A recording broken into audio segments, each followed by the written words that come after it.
নমস্কাৰ আপোনালোক সকলোকে পুনৰবাৰ স্বাগতম নাছমাই মজিদ বন্ধুসকল বলকতে চাওক আজি 9টা গুৰুত্বপূৰ্ণ খবৰ। প্ৰথমটো খবৰ, ৰাজ্যৰ হাস্পাতালসমূহলৈ মুখ্যমন্ত্ৰী হিমন্ত বিশ্ব শৰ্মাৰ কঠোৰ নিৰ্দেশনা। এতিয়াৰ পৰা প্ৰতিদিনাই সলনি কৰিব লাগিব হাস্পাতালৰ বিছনাৰ চাদৰ। প্ৰতিটো বাৰৰ নাম উল্লেখ থাকিব লাগিব বিছনা চাদৰত। মুখ্যমন্ত্ৰী হিমন্ত বিশ্ব শৰ্মাৰ এই কঠোৰ নিৰ্দেশনা। গুৱাহাটী চিকিৎসা মহাবিদ্যালয়ক বিশেষ নিৰ্দেশ মুখ্যমন্ত্ৰী হিমন্ত বিশ্ব শৰ্মাৰ। লগতে নলবাৰী চিকিৎসা মহাবিদ্যালয়কো এই নিৰ্দেশ দিয়ে মুখ্যমন্ত্ৰীগৰাকীয়ে। হাস্পাতালৰ বিছনা চাদৰ সদায় সলনি কৰিব লাগিব এই দুখনকৈ মেডিকেল কলেজে। নতুন বিছনা চাদৰ পাৰিব লাগিব হাস্পাতালৰ বিছনাত। GMCH আৰু NMCHক এই নিৰ্দেশ মুখ্যমন্ত্ৰী হিমন্ত বিশ্ব শৰ্মাৰ। প্ৰতিখন বিছনা চাদৰত বাৰৰ নাম উল্লেখ থাকিব লাগিব। অৰ্থাৎ যিদিনা বিছনা চাদৰ সলনি কৰিব সেই বাৰৰ নাম উল্লেখ থাকিব লাগিব চাদৰত। ৰোগীয়ে দেখাকৈ এই নাম লিখিব লাগিব হাস্পাতাল কৰ্তৃপক্ষই। পৰৱৰ্তী খবৰ, প্ৰয়াগৰাজৰ মহাকুম্ভ মেলাত পদপিষ্টৰ ঘটনাত মৃত্যুৰ কিৰিলি। পদপিষ্টৰ ঘটনাত এই পৰ্যন্ত 40জনকৈ ভক্তৰ মৃত্যু হোৱাৰ বিপৰীতে 100ৰো অধিক লোক আহত হোৱাৰ খবৰ আহিছে। আৰু এই কৰুণ ঘটনাত নিখোজ হৈছে অসমৰে এগৰাকী ভক্ত। মহাকুম্ভ মেলাত হোৱা পদপিষ্টৰ ঘটনাক লৈ হাহাকাৰ। পদপিষ্ট হৈ এই পৰ্যন্ত 40জনকৈ ভক্তৰ মৃত্যুৰ খবৰ আহিছে। কিন্তু চৰকাৰী তথ্য মতে 30জন ভক্তৰহে মৃত্যু হৈছে এই পৰ্যন্ত।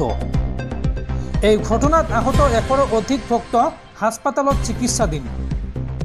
মহাকুম্ভলৈ গৈ সন্ধানহীন হৈ পৰিছে অসমৰ ভক্ত। তিনিচুকীয়াৰ 62 বছৰীয়া শংকৰ মাহাতো সন্ধানহীন হৈ পৰিছে। আৰু শংকৰৰ সন্ধানহীনক লৈ চিন্তিত হৈ পৰিছে পৰিয়াল।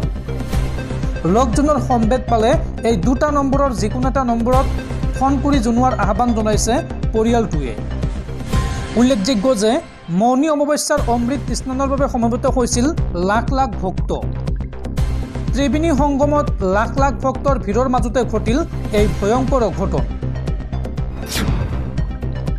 পৰৱৰ্তী খবৰ, মুখ্যমন্ত্ৰীৰ এইবাৰ বিদায় নিশ্চিত। অসমত এতিয়া সাধাৰণ মানুহৰ চকুৰ পানীৰ মূল্য নাই। হাতীয়েও কান্দি কান্দি অসমৰ পৰা বিদায় লৈছে। মুখ্যমন্ত্ৰী হিমন্ত বিশ্ব শৰ্মাক খুৰদাৰ সমালোচনা কৰি এই মন্তব্য APCCৰ সভাপতি ভূপেন বৰাৰ।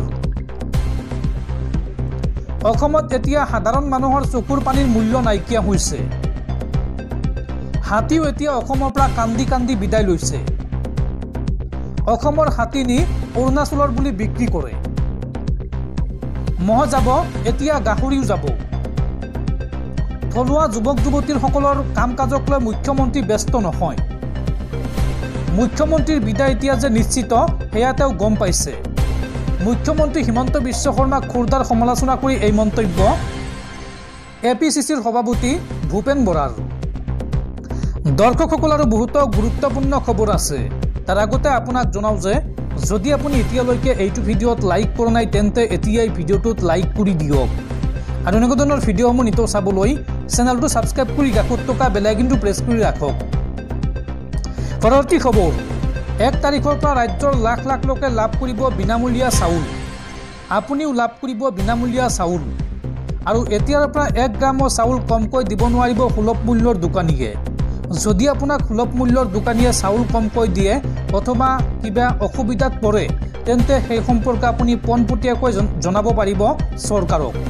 চৰকাৰে এই সন্দৰ্ভত মুকলি কৰিছে 2টাকৈ হেল্পলাইন নম্বৰ। ৰেচন কাৰ্ডৰ হিতাধিকাৰীৰ বাবে মাজত মাত্ৰ 2টা দিন। 1 তাৰিখৰ পৰা ৰাজ্যৰ লাখ লাখ লোকে লাভ কৰিব বিনামূলীয়া চাউল। সুলভ মূল্যৰ দোকানীৰ বাবেও এই সন্দৰ্ভত জাৰি কৰিলে কেইবাটাও নিৰ্দেশনা। দোকানী আৰু হিতাধিকাৰীয়ে মানিব লাগিব 6টা নিয়ম। কি নিয়ম মানিব লাগিব চাওঁ আহক। অন্তৰ্দয়া অন্ন যোজনাৰ পৰিয়ালে পাব 35 কেজিকৈ চাউল।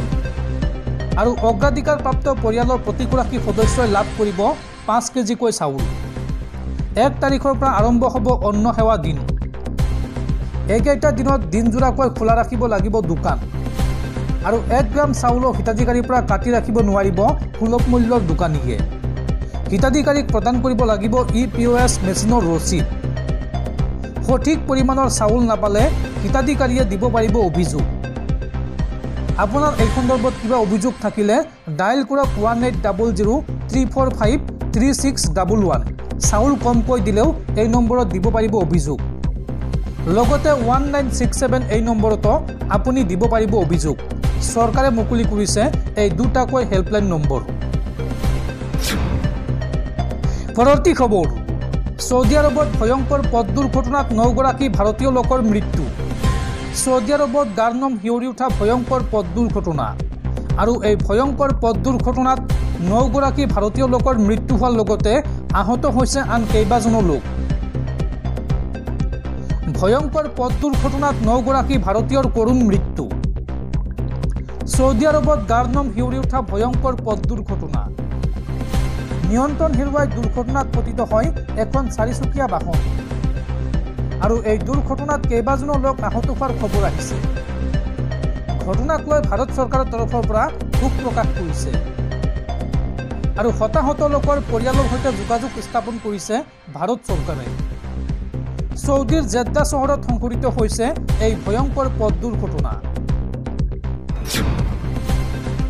পৰৱৰ্তী খবৰ, অসম আৰক্ষীৰ DGP হিচাপে দায়িত্ব গ্ৰহণ IPS হৰমিত সিঙৰ। GP সিঙৰ পৰা দায়িত্ব গ্ৰহণ কৰে IPS হৰমিত সিঙে।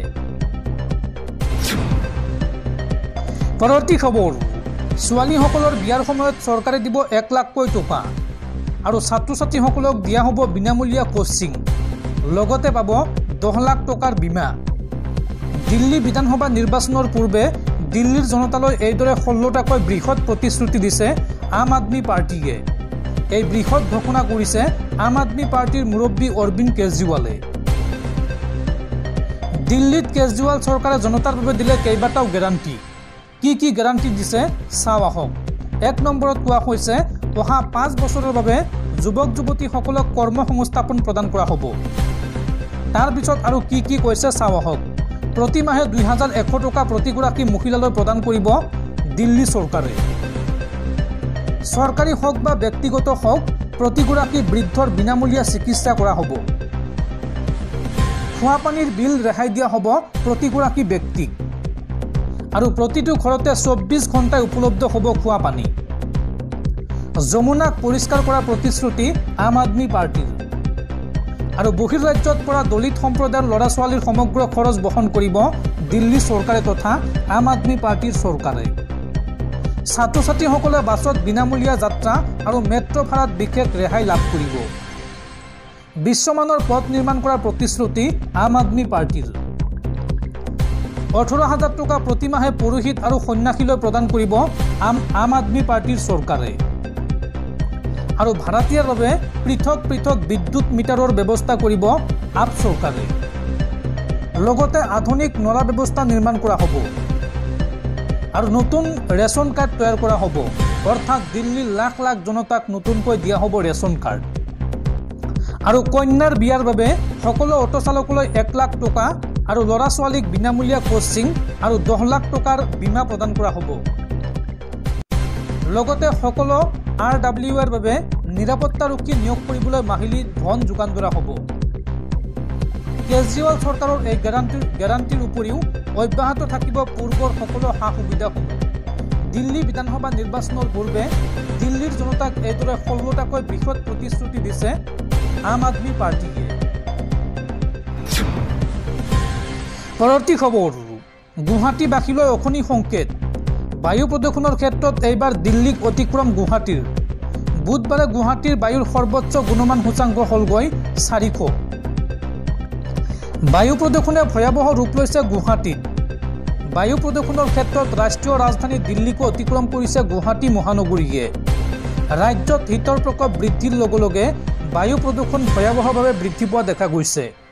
কেন্দ্ৰীয় প্ৰদূষণ নিয়ন্ত্ৰণ পৰিষদৰ তথ্য অনুসৰি যোৱা 20 জানুৱাৰীৰ পৰাই গুৱাহাটীৰ লগতে ৰাজ্যৰ কেইবাখনো নগৰত বায়ুৰ গুণমান অধিক নিম্নগামী হৈ বেয়া শ্ৰেণীত অন্তৰ্ভুক্ত হৈছে।